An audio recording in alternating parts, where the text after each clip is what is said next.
2 number Maregaon निंबादेवीच्या जंगलामध्ये स्वारी रिंगणामध्ये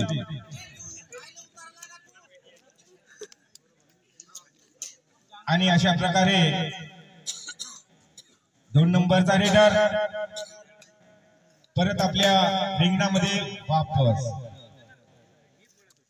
यानंतर होणारा सामना Bal Ganesh Nimbadevi versus Bhutai Sakhara. Half time झालेला आहे भाऊ, दोन्ही संघांना नम्रताची विनंती। भूताई साखरा बी तुम्ही चट्टी बन्याल किट घालून ग्राउंडच्या बाजूला हजर राहणे।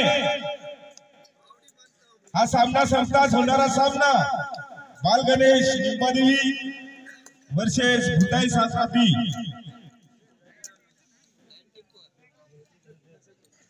आणि हा मारेगावचा 2 नंबर निंबादेवीच्या रिंगणामध्ये कॉर्नर मध्ये अजून सेंटर मध्ये आणि अजून कॉर्नर मध्ये हात हलवत कंबड हलवत आणि परत आपल्या रिंगणामध्ये वापस।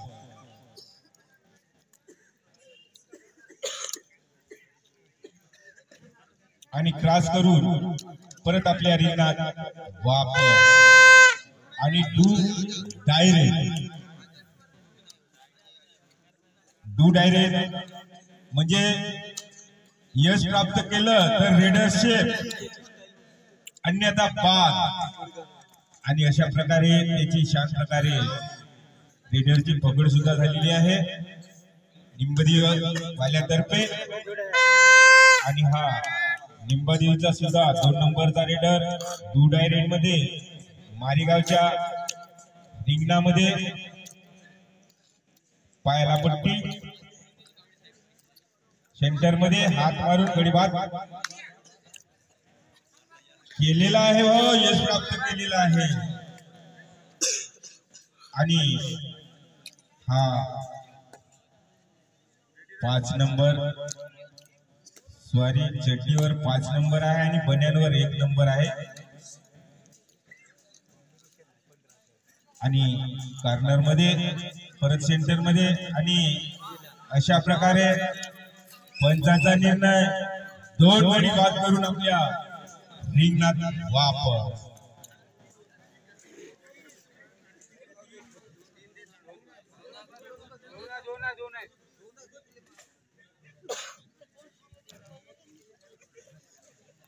आणि निंबादेवीचा 5 नंबर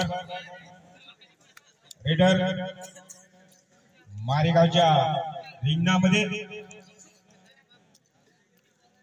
कॉर्नर मध्ये परत सेंटर मध्ये आणि अशा प्रकारे त्याची शांत प्रकारे पकड झालेली आहे। आणि हा मारेगावचा पायाला तुट्टी खेळतोय तो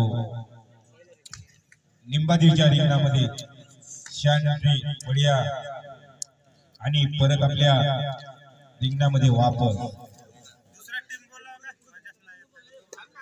याच्यानंतर होणारा सामना बाल गणेश निंबादेवी वर्सेस भूताई साखरा बी।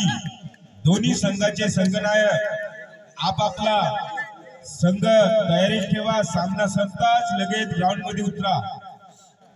आणि हा मारेगावचा 1 नंबरचा रेडर निंबादेवीच्या रिंगणामध्ये सेंटर मध्ये आणि परत कॉर्नर मध्ये अजून सेंटर मध्ये अजून कॉर्नर मध्ये आणि क्रॉस करून परत आपल्या रिंगणात वापस। टाइम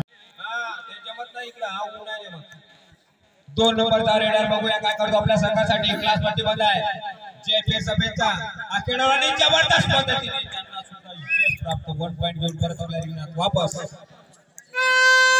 आता डोळ्याची रेड घेऊन करूया मनस्थितीमध्ये हा खेळाडू वन मार्गावचा खेळाडू लिंबादीच्या प्रांगणात बघूया काय करतो. साखळ्यामध्ये बघूया अतिशय उत्स्फूर्त पद्धतीने खेळ दाखवण्याचा प्रयत्न करतो. सेंटर मध्ये पॉईंट मारण्याची कोशिश करतो. पुन्हा हा कॉर्नर मध्ये डीप करण्याचा प्रयत्न करतो आणि परत पुन्हा कॉर्नरला हात लावण्याचा प्रयत्न आणि सेंटर मध्ये आणि जबरदस्त अशा पद्धतीने त्याची सुद्धा पकड झालेली आहे आणि अशा तऱ्हेने रेडर हा सामना समजात होणारा सामना बाल गणेश क्रीडा मंडळ लिंबदे वर्सेस भूताई माता क्रीडा मंडळ साखरा बी. दोन्ही संघाचे कर्णधार लवकरात लवकर आजूबाजूने येऊन रेडी राहा. प्रेक्षक मंडळी कुठे गेले नाही पाहिजे. एक नंबरचा हा वन मारेगावचा खेळाडू जुन्या पद्धतीत म्हणले टिपेश्वर मधून आलेले हे वन मारेगाव असा हा मारेगावचा कर्णधार अतिशय उत्स्फूर्त पद्धतीने खेळ दाखवण्याचा प्रयत्न करतोय आणि परत आपल्या रिंगणात वापस. पुन्हा हा लिंबादीचा 7 नंबरचा रेडर आणि पॉइंट घेऊन परत आपल्या रिंगणात वापस. 1 पॉइंट. दोन्ही पंच म्हणले हात दाखवा. हात मागे नाही ठेवायचं. पंच कशासाठी झाले तुम्ही? हात वर करून दाखवायचं. पुन्हा हा रेडर जबरदस्त पद्धतीने कॉर्नरमध्ये डीप जाण्याचा प्रयत्न करतो आणि सेंटरला हात लावून गडी बाद करण्याचा प्रयत्न करतो. पुन्हा परत कॉर्नरमधून पुन्हा लात मारून गडी बाद करण्याची कोशिश करतो आणि त्यांना सुद्धा यश मिळतो. बघूया काय करतो आपल्या संघासाठी आणि जबरदस्त दोन्ही संघांना सूचना शेवटचे 3 मिनिट पंचमंडळे. हा रेडी 7 नंबरचा गडी 2 गड्यामध्ये बघू काय करतो आपल्या संघासाठी. लिंबादीचा खेळाडू वन मारेगावच्या रिंगणामध्ये बघूया अतिशय चुस्तीचा सामना क्लास पट्टीवर खेळण्याचा प्रयत्न करतो. पुन्हा परत क्लासवर आणि क्लास करून शांत पद्धतीने आपल्या रिंगणात वापस. बोवाडायचे रेड घेऊन वन मारेगावचा खेळाडू 4 नंबरचा रेडर बघू 7 गड्यामध्ये काय करतो आपल्या संघासाठी. अतिशय जबरदस्त अशा पद्धतीने चांगल्या रीतीने कॉर्नरमध्ये डीप जाण्याचा प्रयत्न करतो आणि अतिशय उत्स्फूर्त पद्धतीने चालू सामना समजाच होणारा सामना बाल गणेश क्रीडा मंडळ लिंबदे वर्सेस रेडर आउट. बाल गणेश क्रीडा मंडळ लिंबदे वर्सेस भूताई माता साखरा बी. दोन्ही संघाचे कर्णधार आपापला संघ घेऊन ग्राउंडवर हजर राहा. 3 पॉइंट लिंबदे. पुन्हा हा वन मारेगावचा 2 नंबरचा खेळाडू लिंबदीच्या प्रांगणात बघू काय करतो आपल्या संघासाठी. अतिशय उत्स्फूर्त पद्धतीने साथी गड्यांना हलवण्याचा प्रयत्न करतो. पुन्हा हा जबरदस्त पद्धतीने पुन्हा क्लास करून